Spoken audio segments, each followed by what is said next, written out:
Bom, vamos dar sequência, então, à nossa programação técnica. Agora nós chamamos o engenheiro Jefferson Ostpaslav, da Unicinos, falando sobre norma de desempenho. A palavra é sua. Valeu, muito obrigado. Bom dia a todos que acompanham presencialmente e às pessoas que estão acompanhando pelo YouTube. Eu agradeço a oportunidade em fazer essa fala, agradeço a associação pelo convite em fazer essa fala sobre norma de desempenho. Um tema ainda bastante novo do ponto de vista de aplicação prática no Brasil, apesar da norma já estar em vigor há mais de 10 anos e ter sofrido algumas atualizações por conta de inconsistências e necessidades de ajustes ao longo desse período. E eu quero correlacionar essa temática, comportamento em uso, desempenho, com uma outra temática que é fundamental no nosso meio, que é o aspecto custo.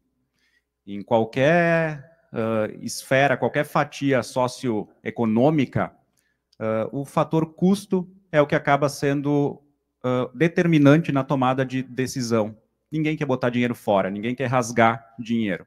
Então, quando as pessoas acabam propondo alguma solução técnica, alguma questão de acabamento que vá trazer repercussão na questão do desempenho, sempre, normalmente, né, quase sempre, se olha para a questão, para o aspecto de custo e desempenho, custo-benefício.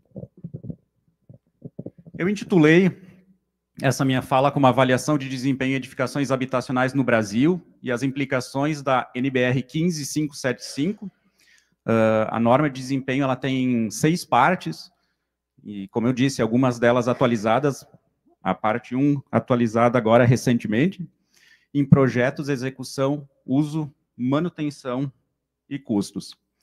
Projetar, construir e implementar rotinas de manutenção devem contemplar a aplicação dos conceitos de desempenho. A gente não tem como resolver, na fase de uso, as questões relacionadas a desempenho, né? Isso precisa nascer na etapa de projeto, isso precisa seguir durante os processos de construção e, obviamente, com as rotinas de manutenção, é a temática principal, central aqui do evento de inspeção predial, para que a gente tenha essa edificação com condições adequadas de uso ao longo da sua vida útil. A gente tem que cumprir, é uma exigência normativa, então quem trabalha com projetos e com execução deve contemplar o que está preconizado pela norma. E lá atrás, a gente ficou questionando o quanto seria o impacto financeiro da aplicação das questões da norma de desempenho. O quanto isso representaria de incremento de custo. Esse número ele não é definitivo, ele não é fechado, porque a norma ela traz a possibilidade de que projetistas e incorporadores, construtores, enfim, as pessoas do meio, possam escolher a sua solução como forma de atender o que ela preconiza. Então, obviamente que os custos vão acabar sendo diferentes, eles não vão ser iguais, até por conta do local, da inserção dessa edificação. E há uma expectativa de evolução no que tange a cultura de mitigar os problemas que são tão comuns, seja nas fases de projeto e execução, seja na fase de uso das edificações. A minha questão é, qual a relação entre projeto, processos construtivos e o uso da edificação? É total. Fazendo uma analogia aí com o mercado de automóveis, por exemplo, quando a gente vai definir pelo veículo A, B ou C, a gente acaba olhando para uma série de parâmetros, né? Qual é o custo daquele veículo, qual é o consumo, qual o custo de manutenção, qual a tradição, confiabilidade daquela marca. A gente não consegue fazer isso a pleno com as nossas edificações. Eu não consigo determinar quanto ela vai custar essa edificação ao longo da fase de uso, do ponto de vista de manutenção preventiva, quais escolhas foram feitas e qual o impacto daquele custo, por exemplo, na climatização de uma edificação, o fato das esquadrias terem sido combinadas com as alvenarias, com as vedações, que vão me levar para uma condição melhor ou pior de comportamento térmico, acústico, luminosidade, ventilação, são vários aspectos. Ainda é muito empírico, a gente não tem um selo, um documento de maneira generalizada no mercado que me dê essas informações como consumidor para eu poder tomar uma decisão. Tomara que a gente chegue, a gente avance e chegue mais perto disso. Então, normas de desempenho são estabelecidas buscando atender às exigências dos usuários. O foco é quem usa a edificação, no que se refere a sistemas que compõem as edificações habitacionais, independente dos materiais que constituem. Não importa, é passado a gente olhar para um código de edificações que me diz que uma parede tem que ter 15, 20 ou 25 centímetros de espessura para atender. Eu não olho mais para uma especificação desse tipo. Eu olho como vai ser o comportamento, e eu consigo determinar isso a partir de ensaios. Então, eu posso ter a combinação de elementos com menor espessura, por exemplo, que me levem a condições de comportamento melhores do que simplesmente eu ter massa. Isso para pegar um exemplo de coisas que ainda são comuns em alguns locais. O foco, como eu disse, é comportamento em uso, e a forma de estabelecimento do desempenho ela é definida por requisitos qualitativos e quantitativos que estão expressos na norma, e métodos de avaliação que permitam mensurar esse cumprimento. Nós, projetistas, executores, se nós não levarmos em consideração o que está preconizado, o usuário, o consumidor, ele tem como fazer uma cobrança, um questionamento, porque muitos desses parâmetros podem ser mensurados com o imóvel pronto. O que eu falei, por exemplo, do desempenho térmico ou acústico, eu consigo ir a campo e fazer a medição. Então, eu consigo reclamar e comprovar que não foi atendido o que deveria ter sido atendido. Aqui, só para exemplificar, né, muda nos últimos anos essa ideia também de que a garantia sobre um imóvel ela é total pelo mesmo período, por um determinado período, que eu preciso oferecer garantia para todos os elementos pelo mesmo período. Porque não é assim. Eu tenho elementos, insumos, coisas que eu utilizo no processo de construção e que vão ficar lá associadas ao imóvel, que não tem a perspectiva de durabilidade total como deve ter a estrutura, por exemplo. Então, quando eu coloco um produto no mercado, eu posso determinar quais são os períodos de garantia para os sistemas ou para os elementos. A norma está permitindo que eu faça isso dessa maneira. Inclusive, ela traz recomendações de garantias por 1 ano, por 2, por 3, por 5, e que devem ser determinadas por quem projetou e colocou esse item, esse produto no mercado. Na mesma forma do que eu falei de um código de edificações retrógrado do passado, que me dizia que um dormitório tem que ter X metros quadrados, o segundo Y, e assim por diante, a gente olha também para o uso daquela edificação. O poder público tem a obrigação de organizar as cidades, obviamente, por setores, alturas, afastamentos, mas não faz sentido determinar como vão ser os ambientes internos daquela edificação naquela relação projetista-usuário. Desde que aquilo foi pensado adequadamente para o uso que vai ter, está tudo certo. Né? Não tem por que eu determinar o tamanho mínimo ou máximo de uma abertura ou outros parâmetros se eu tenho isso estabelecido a partir de comportamento em uso. Então, a norma me traz as dimensões mínimas de mobiliário e circulação que devem ser consideradas pelos projetistas na hora de determinar esses ambientes. Né? E isso vai levar a um projeto que seja ergonômico, que seja adequado para o uso para o usuário. Qual a relação entre níveis de desempenho de sistemas de edificações habitacionais em conformidade com a norma e o respectivo custo de construção? Esse foi o meu trabalho de doutorado. Eu sempre fui muito aficionado por esse aspecto custo, como eu disse para vocês. Desde muito cedo eu entendi que o bolso é que faz a gente tomar quase todas as decisões, né, do ponto de vista objetivo das relações de consumo, e quando eu preciso buscar uma referência de custo e não tenho as minhas próprias referências, eu acabo me apoiando. Sinap, Cube e várias outras publicações dessa natureza. Essas divulgações de custo, de referência, elas não têm relação com o desempenho, até porque a forma de se chegar nesse cálculo é anterior à própria norma de desempenho. E existe um outro aspecto, talvez venha a ideia de que em imóveis de alto padrão de acabamento a gente consiga atender mais facilmente, e isso também é um mito. Nós conseguimos atender adequadamente mesmo em imóveis de baixo padrão de acabamento. Né? Padrão de acabamento não tem relação com padrão de desempenho. Eu posso usar um revestimento cerâmico de altíssimo custo, e que vai me levar a um padrão de comportamento acústico entre unidades ruim comparado a um imóvel de baixo padrão de acabamento que usou um revestimento laminado, um piso flutuante que não está aderido e que traz um comportamento do ponto de vista de ruído, de impacto, totalmente diferente. Então, acabamento com desempenho não tem relação. O que acontece é que, normalmente, quando eu tenho mais disponibilidade financeira, eu vou ter mais alternativas que possam me levar para soluções mais adequadas.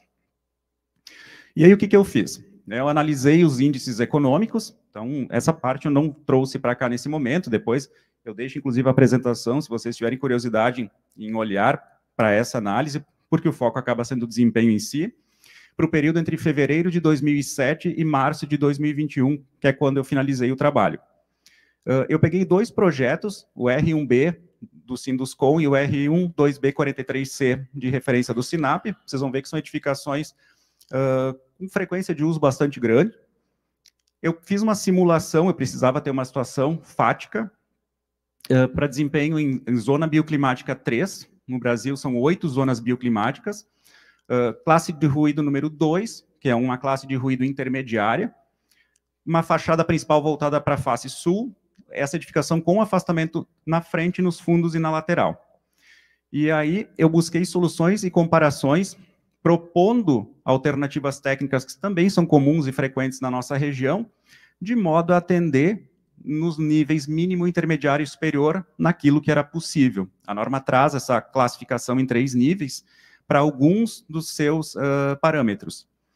E os requisitos de desempenho eles foram avaliados inicialmente de forma independente, e depois a edificação de forma global. O que acontece?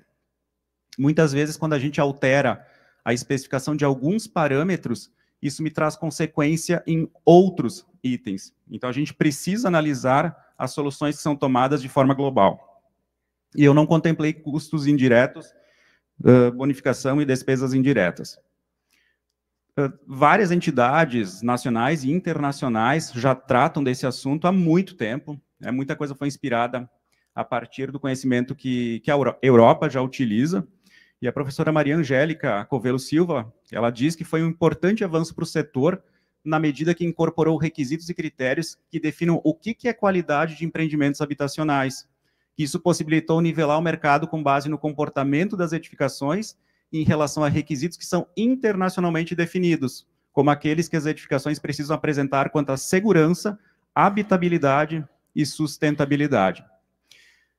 Com relação aos aspectos de segurança, eu disse agora há pouco, mínimo, intermediário, superior, não há essa classificação. Nós precisamos atender de igual forma, seja para o imóvel que for. E a gente está falando de aplicação em imóveis residenciais. O conceito se aplica a qualquer tipo de imóvel, mas a norma ela vale para casas e apartamentos, para edificação de uso residencial. Aqui é para exemplificar, nós moramos num país de dimensões continentais e, obviamente, que um mesmo projeto implementado em diferentes regiões vai ter um comportamento diferente. Nós podemos pegar um exemplo para o nosso estado. Se eu implementar uma casa, um edifício, uma sala comercial em Tramandaí, na beira do mar, o comportamento ao longo dos anos vai ser diferente de eu ter essa edificação aqui em São Leopoldo, que vai ser diferente de eu ter ela em Nova Petrópolis, por conta da questão bioclimática dessa inserção.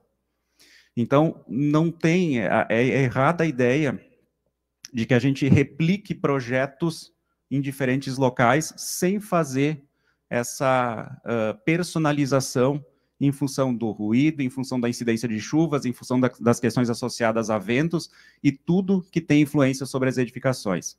Só que a gente ainda está muito carente de informações para poder fazer com muita qualidade a determinação nos nossos projetos.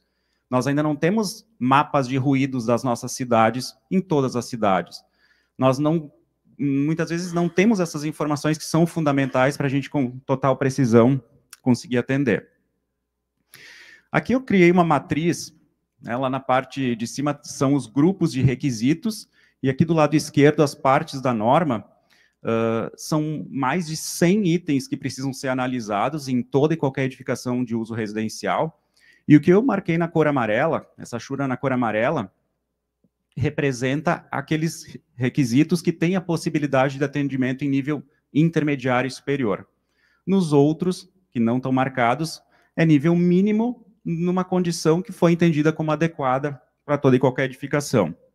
Opa. Como é que a norma trata a questão da vida útil de projeto? Essa é a primeira informação quando a gente vai determinar. Hoje, por norma, qualquer edificação de uso residencial tem que ter a durabilidade mínima de 50 anos.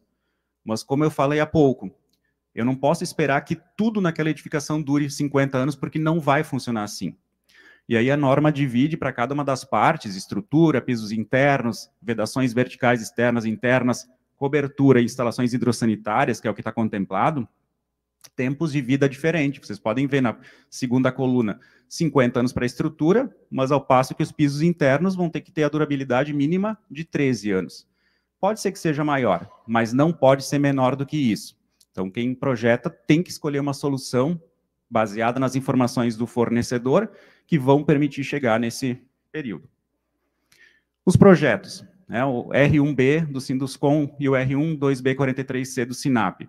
Como eu disse, são tipologias de amplo uso na região, elas contemplam sistemas convencionais de construção, estrutura em concreto armado, vedações em alvenaria cerâmica, revestimento argamassado, análise do atendimento dos requisitos, ou potencial de atendimento, buscou-se informações técnicas com resultados favoráveis, inclusive para viabilizar nível intermediário e superior, e, como eu disse, as características aí que eu simulei dessa edificação num lote de forma isolada. As referências iniciais de custo direto foram a partir do Sinduscom e do SINAP, o que foi divulgado mensalmente, atualizado, inclusive. Alternativas que contemplem, quando aplicáveis, os níveis superiores, e uma parcela de custo para eu poder chegar à determinação de qual era o percentual de incremento de custo nos casos dos níveis mais altos. Aqui eu não vou entrar no detalhe, mas eu quero mostrar para vocês que eu criei 3 cenários. Então, o cenário A, B e C, os diferentes grupos que têm perspectiva de atendimento em nível intermediário e superior. O S é de superior, M de mínimo e de intermediário. Então, no primeiro caso, com alguns no nível mínimo, 1 no nível intermediário, o acústico, e os 4 no nível mínimo, o estrutural no superior. As soluções mais simples que eu uso já me levaram para uma condição de desempenho em nível superior, e um intermediário. No segundo caso, todos no nível superior, com exceção do desempenho acústico. E no terceiro caso, todos eles no nível superior. Para nós, para nossa região, especialmente quando é uma região que envolve ruído aéreo, que é o ruído do som da rua, dos carros, enfim, do que está fora da minha residência, a minha maior dificuldade é conseguir subir o desempenho no comportamento térmico e no comportamento acústico. Porque eu tenho um verão muito quente, eu tenho um inverno muito frio. E se eu tenho barulho, eu preciso conseguir isolar a minha edificação desse barulho que eu não controlo. O resto é mais fácil de conseguir atender. E são esses 2 aspectos que também vão fazer com que o incremento do custo seja maior. A gente vai gastar mais para conseguir atender esses 2. Então, esse é o projeto do SINAP, né? Lá no lado direito, as características, é uma casa de aproximadamente 44 metros quadrados, tem 2 dormitórios, essa casa tem previsão de uso por pessoas com necessidades especiais, um cadeirante, por exemplo. E essa é a casa do Sinduscom, também um modelo que é replicado com bastante frequência. Ela tem só dimensões um pouco maiores, mas características muito parecidas. Como é que eu tratei cada um dos requisitos? Isso aqui é uma amostra. Então, para a parte de desempenho térmico da unidade habitacional, o item 11.4 da parte 1 da norma, ele trata desse assunto. E aí ele questiona se estão sendo atendidos aqueles determinados itens. Para o nível mínimo, eu consigo fazer isso de uma forma bastante simples. Mas para avaliar se o intermediário e o superior estão atendidos, eu preciso fazer por simulação computacional. E aí eu preciso ter domínio da ferramenta. Essa é uma das formas de fazer isso aí. O que eu quero dizer com isso? Não é para todos os escritórios. A gente não vai ter todas as pessoas capacitadas para fazer esse tipo de procedimento. Então, muitas vezes, eu vou ter que me amparar de um conhecimento específico de alguém que trabalhe com aquele tipo de processo. As avaliações características do CUB. Aqui eu quero fazer só um compartilhamento do que eu percebi quando fiz todo esse trabalho. né? Então, tem essa divulgação mensal. Como é que é formada essa composição de custo?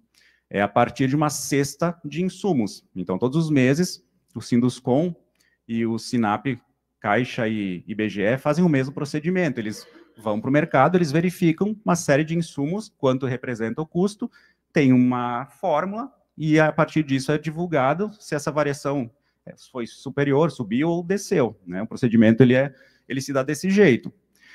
Só que eu percebi, como eu disse, algumas inconsistências. Vamos pegar o exemplo do CUB para aquela casinha que eu acabei de mostrar. Lá na minha edificação, eu faço a especificação de um bloco, o insumo que é usado para fazer a referência de custo é um bloco cerâmico de 9 por 19 por 19. Só que o meu projeto arquitetônico contempla paredes externas com 19 centímetros de espessura e externas e internas com 9. Outro item. Eu tenho lá telha de fibrocimento ondulada de 6 milímetros para compor custo, mas o meu projeto especifica telhas cerâmicas. Então, o custo não reflete exatamente o que é o custo real daquela edificação. Provavelmente a gente vai precisar, seria interessante a gente ter uma atualização na questão da própria norma, mas isso estou falando de custo, não estou falando em relação a desempenho, né? Tem outros exemplos. Placa de gesso acaba impactando, mas não uso gesso no forro dessa edificação no projeto padrão. Mesma coisa com relação ao Sinap, mas a cesta de insumos do Sinap é muito maior, então tende a me levar a uma representação de custo mais real do que acaba acontecendo com o CUB. Então, falando agora da questão técnica relacionada ao desempenho. Para os requisitos com previsão intermediária superior, avaliou-se a possibilidade de acordo com o contexto local. Eu não busquei soluções que não são utilizadas por nós no contexto diário. Para mim, fazia sentido que fossem soluções convencionais. E foi mais complexo, como eu disse, atender desempenho térmico e acústico em nível superior. Então, aqui tem um outro exemplo, né? Um dos itens, 7.4 da parte 4 da norma, que é a que trata de vedações. Eu tenho que avaliar o impacto de corpo mole nos sistemas de vedações verticais, com ou sem função estrutural. É um impacto que eu poderia ter numa situação nas minhas paredes. Então, se eu usar um material muito comum, blocos cerâmicos com revestimento argamassado, as empresas do setor que se interessaram em comprovar que seus produtos e insumos levam a essa condição e fizeram ensaios, a Pauluzi é um exemplo disso, né? Estou citando porque é um parceiro nosso e que é quem eu usei para compor os resultados no meu trabalho. Eu, com uma parede de pouca espessura e revestimentos argamassados, eu consigo atender em nível superior para esse item, para o impacto de algo na parede. Mas para desempenho térmico, eu não vou conseguir atender, eu preciso outras soluções. Então, isso que eu comentei agora há pouco, de que a gente precisa fazer algumas combinações, eu preciso fazer alguns ajustes, se eu quiser levar todos os itens aí para os desempenhos superiores. Outro exemplo aqui que eu citei, né, o desempenho térmico da unidade habitacional. O item 11.4 da parte 1. Para eu chegar nos níveis superiores, eu preciso de simulação computacional. E aí também tive o suporte dos colegas para mostrar se essa minha edificação, com as esquadrias, as dimensões que estavam postas, combinadas com as alvenarias, se me levavam à condição do desempenho, e conseguimos fazer que sim. Aqui eu quero exemplificar para vocês, eu sei que vocês não têm como ler daí, né, a fonte é pequenininha, mas o que está colocado aqui são vários tipos de combinações de blocos de função estrutural ou vedação, com diferentes espessuras, com diferentes camadas de revestimentos argamassados, com diferentes especificações de esquadrias, mostrando qual é o comportamento que eu chego. E eu só consigo atender em nível superior para aquela condição que eu especifiquei, casa isolada, face sul, com afastamento de edificações vizinhas, quando eu trabalho nessa última condição aqui, que é um bloco estrutural de 14 por 19 por 29, ele tem revestimento argamassado de 3 centímetros em ambos os lados, e eu estou usando uma esquadria que tem um vidro laminado incolor de 3 mais 3 milímetros. aí sim eu consigo chegar em nível superior, só que isso representa um peso próprio quase 2 vezes o que era a primeira solução. Eu estou reduzindo a área útil dessa edificação pelo fato de estar com uma parede com espessura maior. Então, fica muito evidente que a escolha de determinada solução vai me trazendo impacto em outros aspectos. E se a gente está falando de uma casa de 40 metros quadrados, se eu tomar 5 centímetros no aumento da espessura da parede, eu vou ter mais dificuldades em fazer o uso dessa edificação por conta do que resta de área útil. Alguns problemas que nós temos nos projetos, por conta do que a norma preconiza. Então, do ponto de vista de funcionalidade e acessibilidade, eu precisaria alterar a posição da pia da cozinha de forma a viabilizar a inclusão dos demais elementos obrigatórios. O projeto não está adequado em relação ao que é esperado. E a largura das portas internas não permite que um cadeirante faça uso. Então, isso precisaria ser ajustado nesse projeto. Do ponto de vista de estanqueidade, seria necessário fazer ensaio para comprovar se a composição que lá está colocada é adequada. Eu tomei como base que sim, porque eu precisava evoluir, mas precisaria passar por esse processo de ensaio. E a mesma coisa no projeto do SINAP. Então, tem essa necessidade de ajustes, se alguém fosse fazer essa cópia, digamos assim, desse projeto, para colocar aí como um produto no mercado. Do ponto de vista de custo, lá na parte superior, eu estou repetindo aquele quadro. Eu não falei, mas acho que é bem importante destacar. Para aqueles itens que a gente pode aumentar a condição de desempenho, se nós estamos falando em intermediário, eu estou falando que o incremento tem que ser 25% em relação ao que é o mínimo. E se eu estou falando em superior, esse incremento é da ordem de 50%. Então, para aquela casa de 50 anos, no mínimo, a gente está falando na perspectiva de durabilidade de 75 anos, se ela tiver desempenho superior. E não é difícil a gente conseguir chegar nisso, desde que as escolhas sejam adequadas e que aconteça manutenção preventiva, recuperativa ao longo da vida útil. Só que o custo, obviamente, ele não vai ter o mesmo incremento, não vai significar eu gastar 25% ou 50% mais para poder atender. E é esse número que eu queria chegar para esse exemplo aí. Não dá para levar em conta os valores que aqui estão colocados, porque já estão defasados, mas o olhar para o percentual, sim. Então, o que acontece? Se eu pego aqui os 3 cenários versus aí os projetos, considerando uma edificação da ordem aí, na época de 220, 240 mil reais, eu precisaria fazer alguns ajustes que representavam 2%, menos de 2% para atender a norma, representavam da ordem de 6%, pouco menos, para atender nesse patamar intermediário, e um pouco mais do que 6% para atender tudo em nível superior. E é essa ideia que eu acho que o nosso setor precisa vender, porque muitas pessoas vão pagar 6% a mais, 10% a mais, 4% a mais, se elas tiverem a comprovação de que elas estão comprando algo que traz um comportamento mais adequado para o seu dia a dia.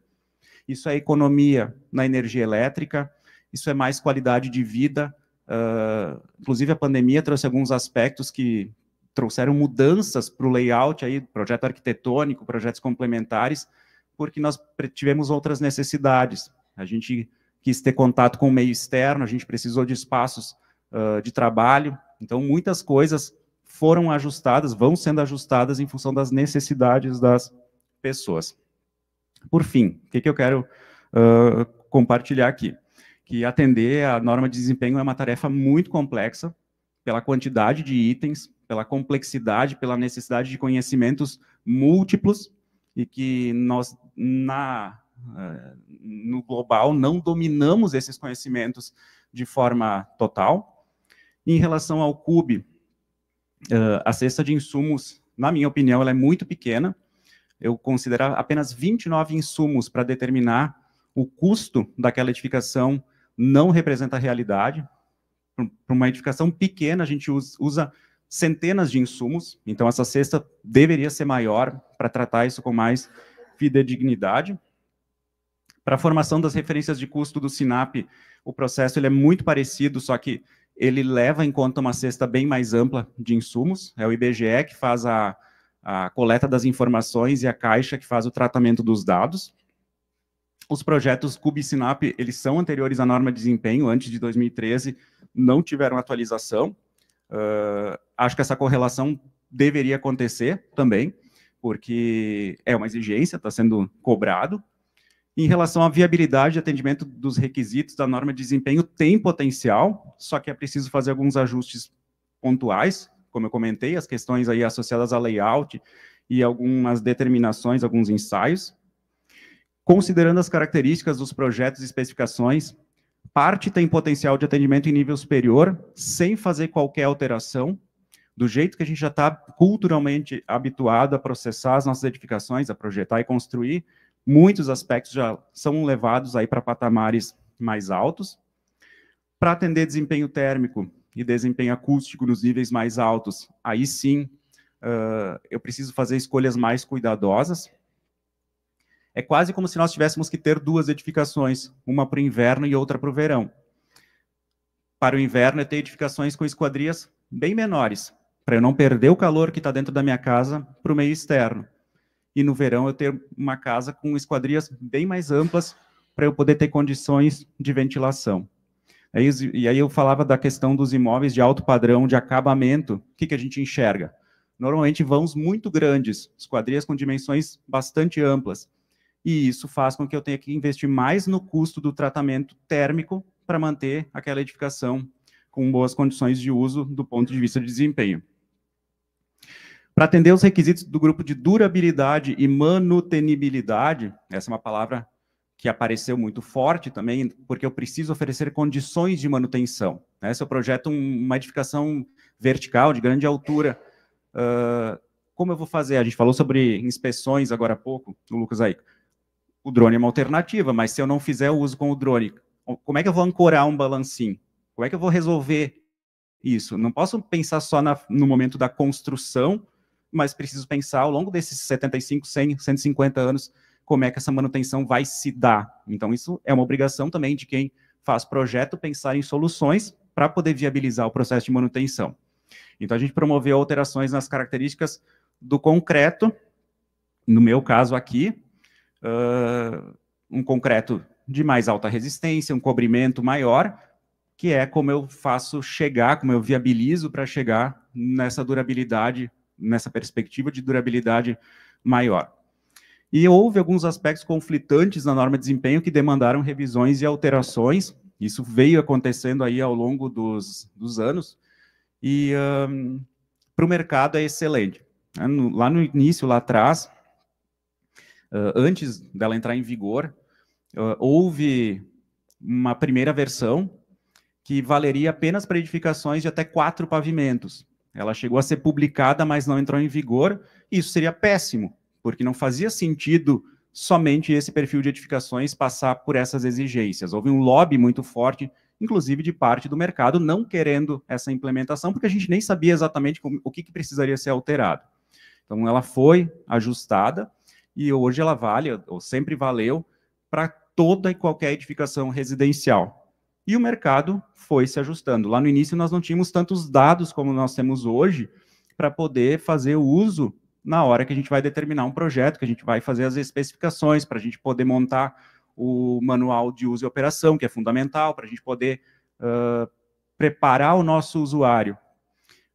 Tem que fazer analogia, eu disse, com o mercado de automóveis. Não sou eu que determino, quando compro o carro, quando é que eu vou levar ele de volta para manutenção. Eu até posso não levar, mas eu tenho uma penalização em relação a isso, porque eu assinei, eu recebi um documento que dizia essa periodicidade, eu não tenho poder para fazer o questionamento.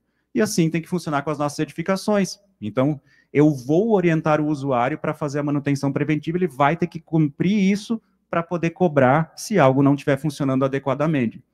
E aí, muito provavelmente, a gente passe a ter, inclusive, empresas que vendam pacotes de revisões para as edificações, as manutenções para as edificações, porque alguém vai precisar fazer isso aí, de uma forma ampla e geral.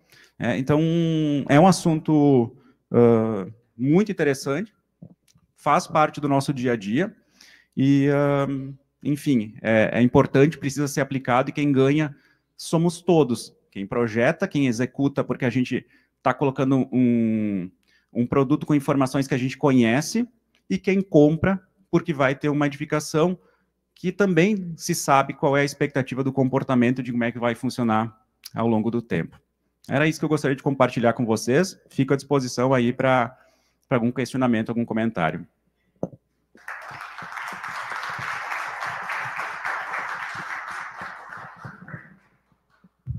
Obrigado, professor. Vamos ver se temos alguma pergunta. Não? Tranquilo? Então, lhe agradecemos a presença aí. Muito obrigado. Obrigado, eu.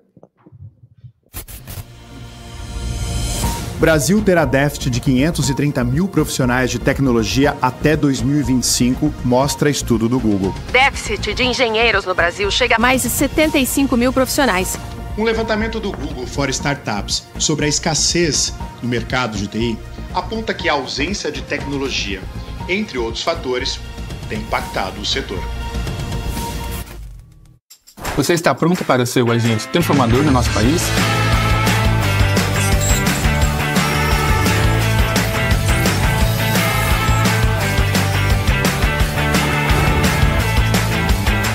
Nosso futuro é feito de pessoas se comunicando e capacitando umas às outras para fazer mudanças reais em nosso país. Mas para essas mudanças acontecerem, nós precisamos agir. Afinal, para a inovação e sustentabilidade andarem juntos, é preciso tecnologia. E para o Brasil se desenvolver, é preciso engenharia, agronomia e geociências. Você está preparado para ser o agente de transformação que o país precisa para crescer? Te convidamos a caminhar com a gente em direção a um novo momento da nossa profissão. Chegou a hora de nos transformarmos em protagonistas dos projetos que podem mudar a vida das pessoas do nosso país.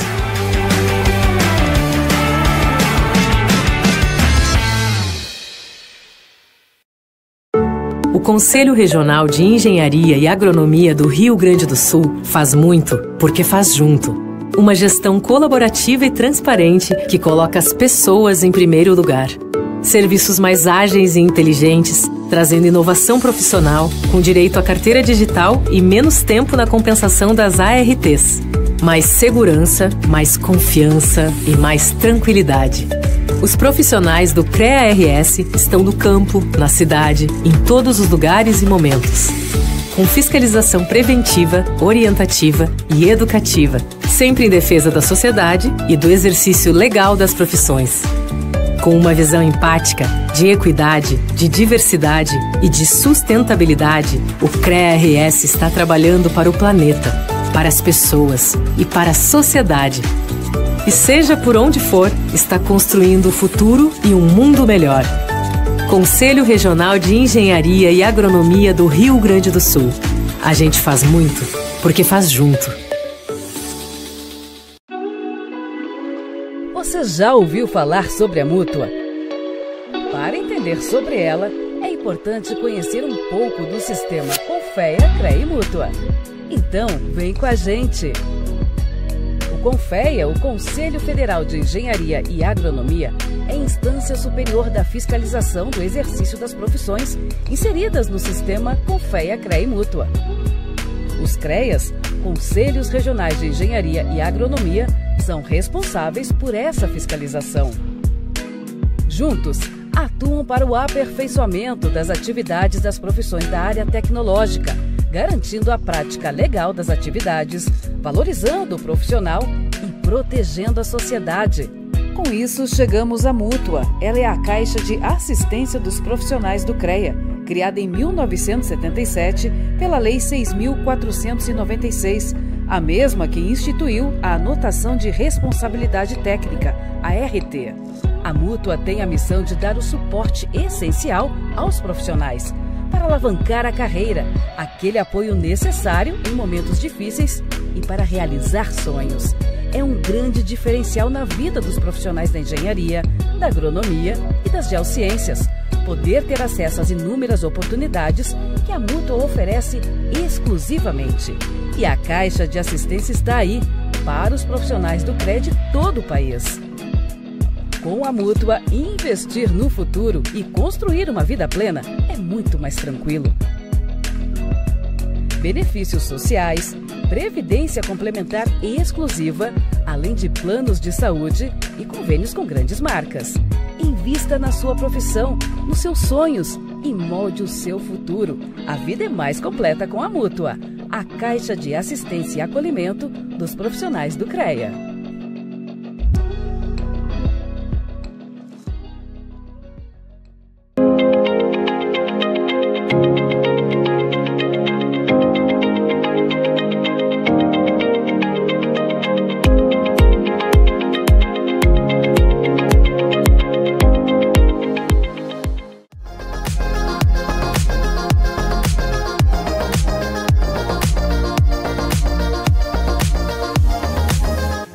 Engenheiros, arquitetos, planejando o futuro, concretizando sonhos.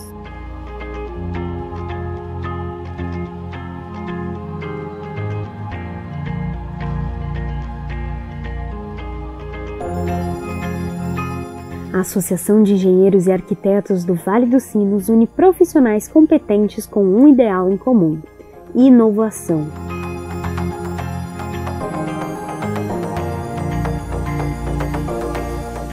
Um espaço focado na construção de novos projetos e na qualificação dos envolvidos, promovendo o associativismo, a cidadania, a ética e a sustentabilidade. Com sede própria em São Leopoldo, a EA Sinos tem participação ativa em conselhos da cidade, instituições e entidades estaduais, como o CREA-RS e Mútua-RS, e em âmbito nacional, com FEA.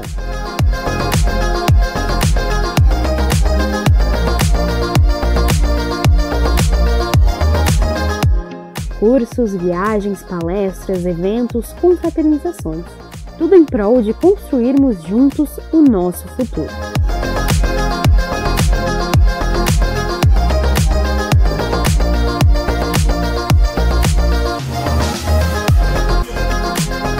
A EA Sinos, uma entidade, muitas oportunidades.